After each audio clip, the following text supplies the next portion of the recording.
Next one is electrical resistance. देखिए resistance क्या होता है, ये एक टाइप की प्रॉपर्टी होती है, property by virtue of which it opposes the flow of charge through it. ठीक है, इसका मतलब कंडक्टर क्या होते हैं, कंडक्टर फ्लो होने देते हैं अपने में से चार्जेस को आराम से। ठीक है, तो अगर मैं इस कंडक्टर को, ऐसा कंडक्टर लिया जिसकी कंडक्टिविटी थोड़ी सी कम है, तो मैं बोलूंगा कि वो क्या कर रहा है, वो अपने में से आराम से पास नहीं होने दे रहा चार्जेस को। ठीक है, तो उसी प्रॉपर्टी को बोलते हैं रेजिस्टेंस। ठीक है, तो ऐसी प्रॉपर्टी वाला जो हम छोटा सा एलिमेंट बनाते हैं उसको बोलते हैं रेजिस्टर। सिंबल कुछ ऐसे बनाते हैं हम उसका, आर लिख देते हैं इसको रेजिस्टर। ठीक है, तो अब ये जो आर है वो किस पे डिपेंड करेगा, वो टोटली डिपेंड करेगा shape, size, temperature and material पे। ठीक है, शेप साइज पे कैसे डिपेंड करेगा वो मैं यहाँ बताता हूँ, मटेरियल भी बता देता हूँ। तो देखो R is equal to rho L by A, ये आपको फॉर्मूला पता है, आप लोगों ने पढ़ा भी है। तो लेंथ पे डिपेंड कर रहा है, एरिया पे डिपेंड कर रहा है, तो ये हो गया शेप एंड साइज। ये जो रो है ना, दिस इज रेजिस्टिविटी, रेजिस्टिविटी ये अलग अलग होती है अलग अलग मटेरियल की। ठीक है, तो ये मटेरियल पे भी डिपेंड करता है। और अब देखो, अब आपको पता है कि टेम्परेचर के साथ भी ये चेंज करता है, कैसे चेंज करता है वो हम आगे देखेंगे। बट कहने का मतलब है टेम्परेचर का भी इफेक्ट होता है इसमें। तो जो कंडक्टर्स होते हैं, जो कंडक्टर्स होते हैं उसमें क्या होता है कि मान लो कि चार्ज जो है वो फ्लो होना चाहता है कहीं। ठीक है, ऐसे जाना चाहता है, और वो कहाँ से क्रॉस करेगा, ऑब्वियसली मटेरियल के बीच में से होके जाएगा। मटेरियल के बीच में क्या है, एटम्स है, एटम्स मतलब लैटिस है। तो अगर ये टेम्परेचर कम है, टेम्परेचर कम है मतलब टेम्परेचर नॉर्मल है। ओके, तो इसके जो एटम्स होंगे अंदर, जो एलिमेंट्स होंगे वो वाइब्रेट नहीं कर रहे होंगे। ठीक है, वो रुके हुए होंगे। तो चार्ज को फ्लो होने के लिए रास्ता मिल जाएगा, मान लो वो ऐसे ऐसे करके ऐसे फ्लो होते होते ऐसे करके बाहर निकल गया, तो चार्ज फ्लो हो गया। जैसे ही मैं इसका टेम्परेचर इंक्रीज करूंगा तो क्या होगा, यहाँ जितने भी लैटिस होंगे या जितने भी एटम्स होंगे वो क्या करने लग पड़ेंगे, वाइब्रेट, उनके पास एनर्जी आ जाएगी। तो अगर वो वाइब्रेट कर रहे हैं, मान लो ऐसे वाइब्रेट कर रहे हैं, तो इसको अब रास्ता नहीं पता कहाँ से जाना है। ये यहाँ से जाने की कोशिश करेगा तो एटम टकरा जाएगा इसके साथ। ठीक है, और ये, या मतलब और इलेक्ट्रॉन टकरा जाएंगे इसके साथ और ये इस तरफ को आ जाएगा। ये जाने वाला था बाहर लेकिन टकरा के वापस आ गया। ठीक है, उसके बाद फिर यहाँ भी वाइब्रेट करे होंगे, ये आपस में इधर उधर ही टकराते रहेंगे, तो इसका मतलब इसको पाथ जो है वो सही नहीं मिल पाया। तो इसीलिए जैसे जैसे टेम्परेचर इंक्रीज होता है रेजिस्टेंस इंक्रीज होता रहता है। तो इसको हम बोलते हैं पॉजिटिव टेम्परेचर कोफिशिएंट। ठीक है, टेम्परेचर इंक्रीज होने के साथ साथ रेजिस्टेंस इंक्रीज हो रहा है तो उसको बोलेंगे पॉजिटिव। अगर टेम्परेचर इंक्रीज होने पे रेजिस्टेंस डिक्रीज होता है, जो कि होता है सेमीकंडक्टर्स में, सेमीकंडक्टर्स में वहां पे क्या होगा, वहां पे टेम्परेचर कोफिशिएंट कैसा होगा, नेगेटिव।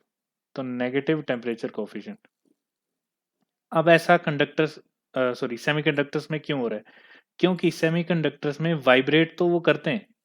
फॉर एग्जाम्पल ये एटम है सिलिकॉन का, ये वाइब्रेट तो करेगा टेम्परेचर इंक्रीज होने पे, लेकिन जो फ्री चार्जेस होंगे, ठीक है, फ्री चार्जेस मतलब इलेक्ट्रॉन्स एंड होल्स, वो भी और ज्यादा बन जाएंगे टेम्परेचर इंक्रीज करने से। तो अगर वही और ज्यादा बन रहे हैं तो उसी की वजह से तो कंडक्शन हो रही थी, तो अगर वो ज्यादा बन गए तो कंडक्शन भी इंक्रीज हो जाएगी। ठीक है, इसलिए इसमें टेम्परेचर में कंडक्शन इंक्रीज हो जाती है तो रेजिस्टेंस डिक्रीज हो जाता है। तो कंडक्टर में क्या हो रहा है, कंडक्टर मतलब मेटल्स वगैरह या ऐसी चीजें। ठीक है, इनमें क्या हो रहा है, टेम्परेचर इंक्रीज करने पर लैटिस वाइब्रेट हो रहा है, वाइब्रेट होके वो पाथ को ब्लॉक कर रहा है, किसके पाथ को, चार्जेस के पाथ को, जो भी चार्ज उसमें फ्लो होने वाला है, चाहे पॉजिटिव हो या नेगेटिव हो। ठीक है, लेकिन सेमीकंडक्टर्स में क्या हो रहा है, सेमीकंडक्टर्स में जैसे जैसे आप टेम्परेचर इंक्रीज करोगे फ्री इलेक्ट्रॉन एंड होल्स और ज़्यादा बन जाएंगे। ठीक है, मतलब जो यहाँ पे पेयर बने होंगे इलेक्ट्रॉन और होल्स के या इलेक्ट्रॉन इलेक्ट्रॉन के, वो टूट के और फ्री इलेक्ट्रॉन्स बन जाएंगे। इसलिए इसमें कंडक्टिविटी इंक्रीज हो जाएगी, इसमें कंडक्टिविटी डिक्रीज हो जाएगी टेम्परेचर के साथ। ठीक है, तो आई थिंक ये पता लग गया होगा। नेक्स्ट देखो, स्ट्रीम लाइन्स ऑफ करंट। अच्छा, ये देखने से पहले एक बार यूनिट भी देख लो। रेजिस्टेंस के यूनिट क्या होते हैं, ये आपको पता है वैसे तो। रेजिस्टेंस के यूनिट ओम होते हैं। ठीक है, ओम। और जो रेजिस्टिविटी है उसके क्या होंगे, resistance into area upon length. Resistance के थे ओम, इसके मीटर स्क्वायर अपॉन मीटर, तो आंसर आ गया ओम मीटर।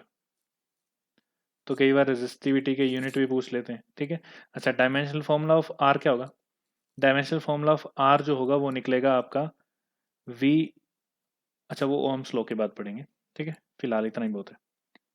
नेक्स्ट है stream lines flow, stream lines of current. अब ये स्ट्रीम लाइन फ्लो आपको याद होगा लिक्विड में पढ़ा था, वैसा ही स्ट्रीम लाइन करंट में भी होता है।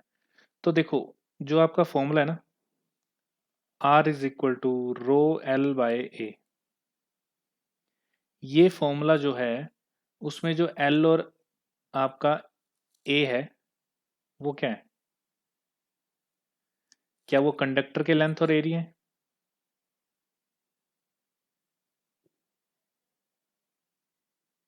नहीं, वो उसके नहीं है।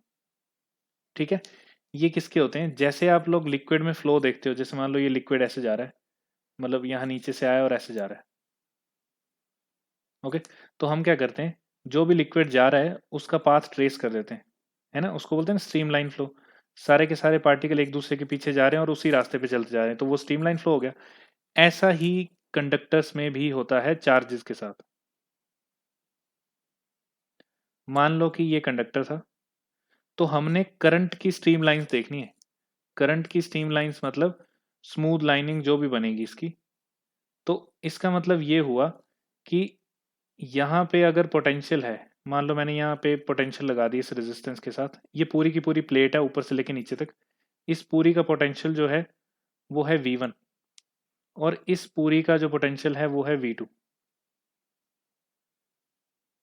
ओके, तो इसमें से करंट आराम से फ्लो कर सकता है। यहाँ वाला चार्ज जो है वो डायरेक्टली यहाँ पहुंच जाएगा क्योंकि पोटेंशियल डिफरेंस होगा, ये हायर है ये लोअर है। यहाँ से डायरेक्टली ऐसे पहुंच जाएगा, तो मतलब जो भी चार्ज यहाँ से एंटर होगा वो इसी पाथ पे चलता रहेगा। जो चार्ज यहाँ से एंटर होगा वो यहाँ से सीधा चल जाएगा, यहाँ से एंटर होगा यहाँ से सीधा चल जाएगा। तो ये लेंथ हो गया, और ये एरिया, एरिया देखो एरिया कौन सा होगा, एरिया होगा परपेंडिकुलर टू द करंट की डायरेक्शन।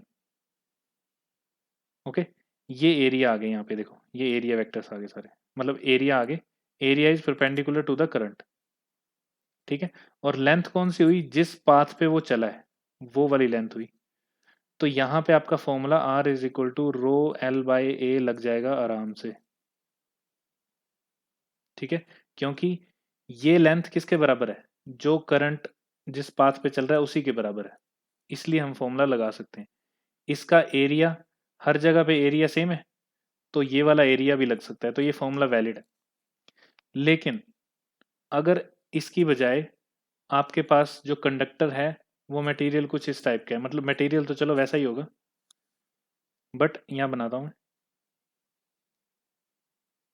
लेट सपोज कि ये कंडक्टर था, और जो इसके अक्रॉस पोटेंशियल लगा है वो ऐसे नहीं लगा है, वो लगा है सिर्फ इतना सा, वायर लगी है बस एक छोटी सी, तो इसका पोटेंशियल V हो जाएगा हायर, और यहाँ पे V लोअर, सिर्फ इसी पॉइंट पे लगा है, पूरी प्लेट नहीं लगी है। ठीक है, तो करंट कैसे फ्लो करेगा इसमें, तो ध्यान से देखो, इसमें जो चार्जेस हैं वो कैसे फ्लो करेंगे, वो फ्लो करेंगे कुछ इस टाइप से।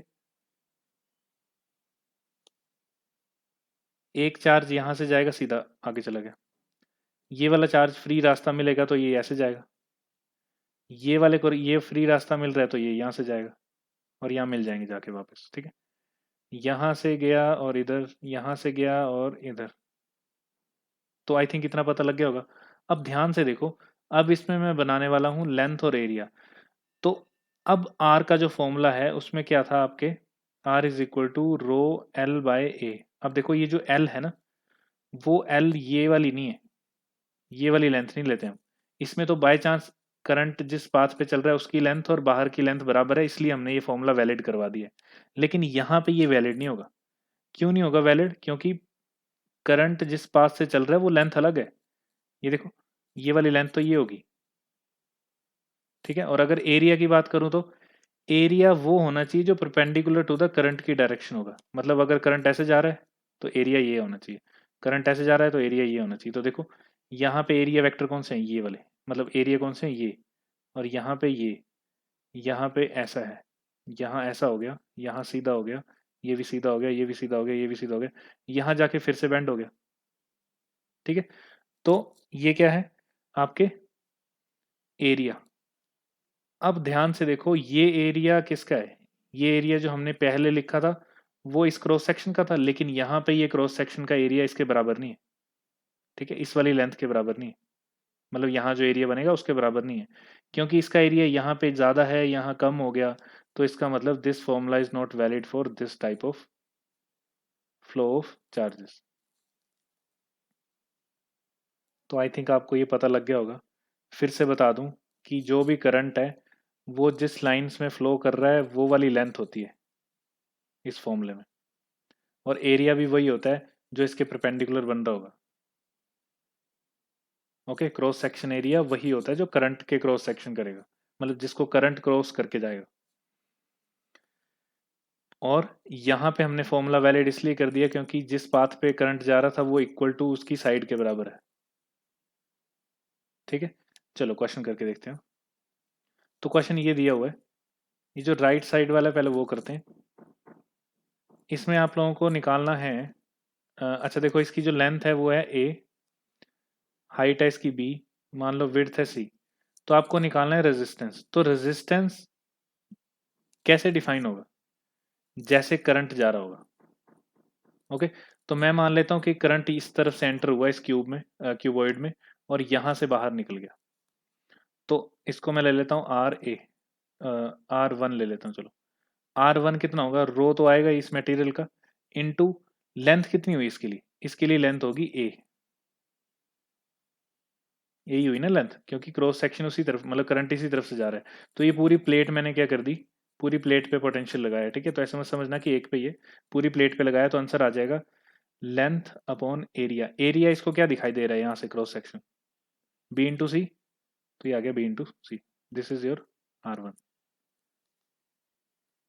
और देखो, अगर मैंने करंट, मतलब पोटेंशियल कनेक्ट किया इस तरफ, यहाँ इस प्लेट पे, और नीचे वाली प्लेट से बाहर, तो ध्यान से देखो लेंथ क्या आ गई? ये बी लेंथ आ गई इसके लिए, क्योंकि क्रॉस सेक्शन यही है। अब इसके लिए एरिया कौन सा होगा? ये वाला एरिया कितना होगा? जितना बेस का है a इंटू सी। तो R2 कितना आ गया? ग्रीन वाला रो, लेंथ आ गई b upon a into C. तो आई थिंक ये भी पता लग गया होगा। और एक और साइड से आ सकता है करंट, किस तरफ से? ये बैक साइड से आएगा यहाँ, और यहाँ से फिर अगली वाली साइड से बाहर आ जाएगा करंट, ठीक है। तो अगर ये दिख ना रहा हो तो कैसे बताऊं, ठीक है। तो मतलब इसको जो लेंथ दिखाई देगी वो सी दिखाई देगी। तो R3 जो होगा वो होगा रो लेंथ अपॉन एरिया। उसको एरिया कौन सा दिखाई देगा? a into B. तो अब आपको दिख जाएगा शायद, ठीक है।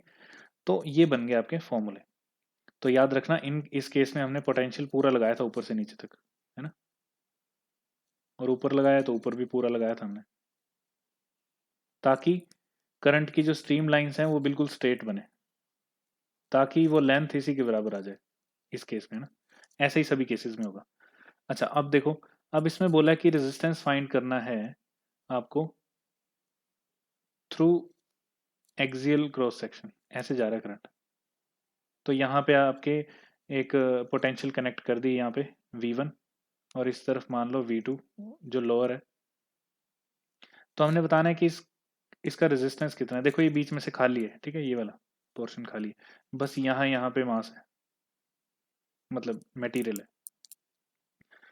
तो सिंपल फॉर्मूला क्या होता है? देखो, सबसे पहले तो क्रॉस सेक्शन एरिया क्या बन रहा है? एरिया बन रहा है, सर्कल है, पाई R स्क्वायर ही बनेगा। लेकिन R कितना है अंदर वाले का? अगर मैं A ले लेता हूँ मतलब ये यहाँ से यहाँ तक A है और यहाँ से लेके यहाँ तक B है, तो यहाँ पे क्या आ जाएगा, बड़े वाले का रेडियस का स्क्वायर माइनस छोटे वाले रेडियस का स्क्वायर, क्योंकि यही होता है ना फॉर्मूला। तो एरिया ऑफ क्रॉस सेक्शन ये आ गया। अब करंट कैसे जा रहा है, यहाँ से यहाँ तक स्ट्रीम लाइन है, तो बिना किसी झिझक के हम डायरेक्टली फॉर्मूला कौन सा लगा सकते हैं, R is equal to rho L, area कौन सा आ गया, pi into B square minus A square. तो दिस इज योर आंसर।